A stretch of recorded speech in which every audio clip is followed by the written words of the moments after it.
Chevy's finally giving the Tahoe the sport truck treatment it so richly deserves with the Tahoe RST. Sam, hey!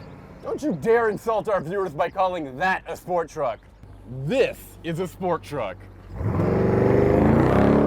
Well, now that Sammy's gone, I can get back to what I was saying.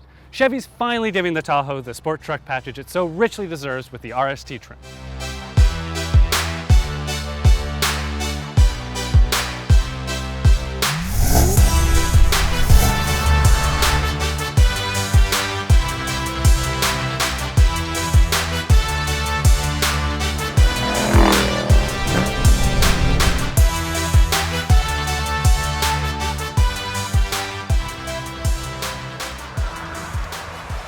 In standard trim, the Tahoe and Suburban make up half of all sales in the segment. So let's see if the RST trim will get more people in it.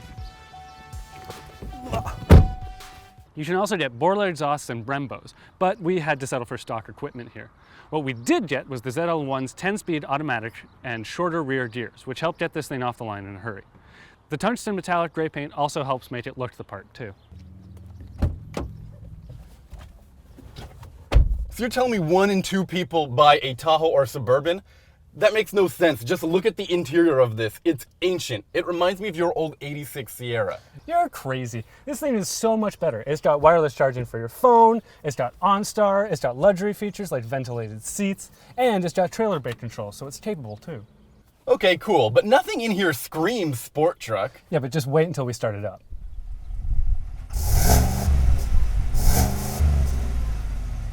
That doesn't sound so bad at all. It's the Corvette-derived 6.2 liter V8 that you're hearing. I know. It really does make this worth it. It's like, it turns it from like an express van into something worth having. You know, it's really good. And I mean, that's really funny because you can get this car with the 5.3, but why would you do that? The 6.2 is clearly where it's at. Well, this is the only one where you can get the 6.2, but you're right, this is the only one worth a damn. The 5.3 has never been that great, and speaking of my 80s truck, it's been that way since since forever, since before the 80s. Okay. Never did the 5.3. So how much power does this engine have? It's got 420 horsepower and 460 pound-feet of torque. All right. And it's got magnetic ride suspension, and it's got the Ford 10-speed, the Ford cooperative 10-speed. That's the same one that's found in the ZL1. Yeah, exactly. The fast Camaro. And the advantage of that is that you're always, always, always in the torque band. Like, no matter what you're doing, what speed you're doing, you can always find a gear that'll get you going. It'll get you moving. It's a good combination, and it feels pretty quick.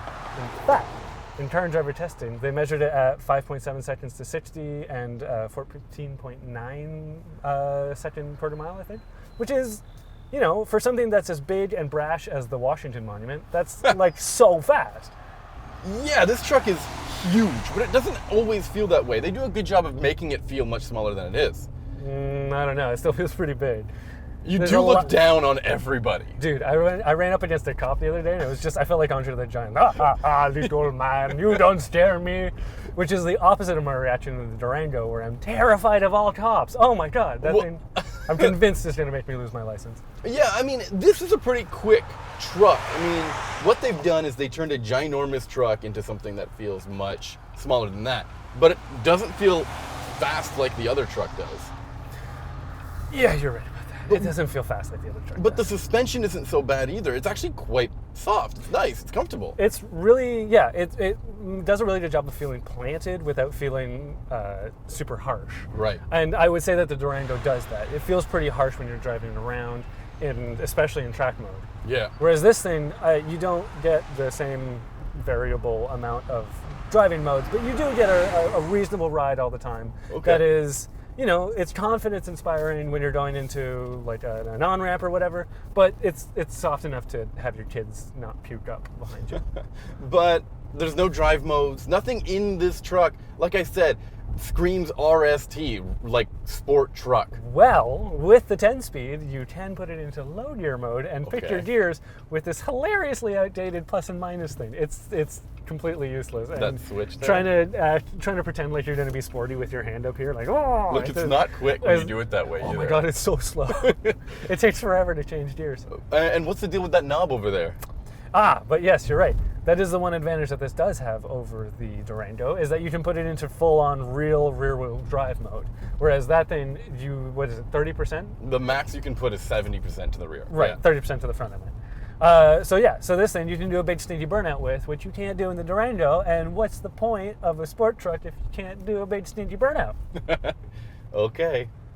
And the other side of this is that it's also a real truck. It's not. It does the truck side of the sport truck better than the Durango. You've got heads-up display. You've got like an enormous amount of room. You've got trailer control, trailer brake control, or whatever, and like you can actually do truck stuff in this. Yeah, but you know what? The towing rating of this all-wheel drive model is actually much less than the Durango. This one can only tow like 8,100 pounds, while the Durango does up to 8,700 pounds. I know, but you feel a lot more confident with it, with all the trailer brake control and all the stuff, all the gadgets that you get with it. That's true. And I do wish that the Durango had like the head-up display, because you pick up speed so quickly in that thing that you need to know what speed you're going at. Yeah, you got to be focused.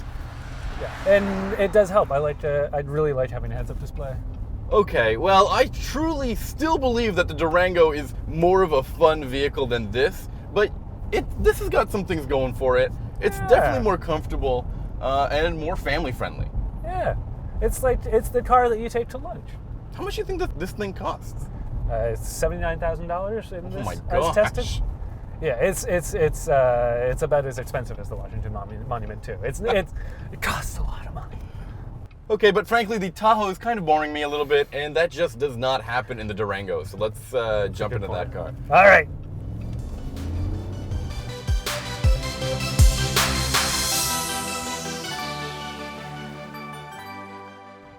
At around $70,000, this Durango SRT is actually more affordable than that anonymous-looking Tahoe. And not only that, it has a lot of functional elements in the front here, including these heat extractors, and that hood vent. Not only that, it comes standard with Brembo brakes, something you have to pay extra for in that Chevy. Have you seen these seats though? And the rest of the interior, it was designed for a child. I mean, that's the whole point of SRT. It's made for man-childs like me. Yeah, but it's not made for real childs like the one you're not going to fit in the back. You mean that third row? Yeah, it's tiny. Okay, sure. This car isn't as spacious as the Tahoe, but like everything else about this car is better. It sounds better, it's faster, it drives better, it just looks better. This is the real deal. Just listen to this. Nah. Yeah. Yeah, you're right.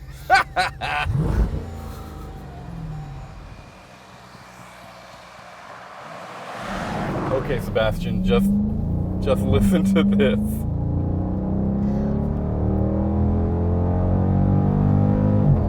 Perfect. I will admit, it sounds really, really, really good. This 6.4 liter Hemi V8 makes 475 horsepower and 470 pound-feet of torque. Both increases over your Tahoe 6.2 liter, and it feels fast. And it feels like more than whatever the difference is. It feels like a lot. Like it's good. And yeah, I gotta admit, I really like it.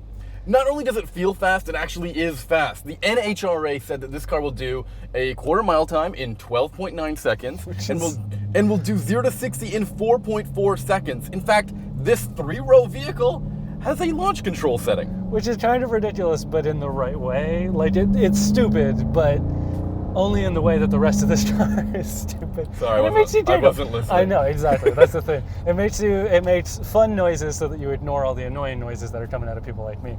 Unfortunately, it's only in that mode ever. Like, there's no quieter, and when it starts on idle, it's really loud. So like, if you're starting up in the morning, like we left at 7 a.m., so it was pretty loud this morning. Yeah, everyone has to know when it's time for the guy with the SRT to leave for work. That's the point. If you're trying to, talk about a Tahoe, that might be annoying, because, just some jerk coming over and ruining your take. Okay, well, you know what? Something that this truck has that the Tahoe doesn't is different drive modes. Yeah. We've got a bunch of different drive modes. We've got track, sport, custom, auto, snow, and tow. Look at how many of these there are. It's got a million different drive modes, and it's got all of these things for, like, do you want to do the transmission, the paddle shifters, the stability control, the all-wheel drive, the suspension, what temperature do you want the brakes to stop working at, you know, what color do you want them? It's ridiculous. There's way too much going on there. And I really like that you get the customized mode. Yeah. You can pick the different settings for the all-wheel drive system, but it is disappointing, like you mentioned, that you can't get a pure rear-wheel drive version of the all-wheel drive system. Which surely in this car is kind of the point. Like, this is what you'd want, right? Yeah. If any car was ever going to do burnouts, if any 3-row SUV was ever going to do burnouts, it was going to be this one. The most amount of power you can send to the rear wheels is with the track setting, which sends, I believe, 70% of the power to the rear wheels. Which will make you feel kind of like a rear-wheel drive car, but isn't quite the same. It uses a lot more gas, and you can't do a stinky burnout, which is like the whole point of this car.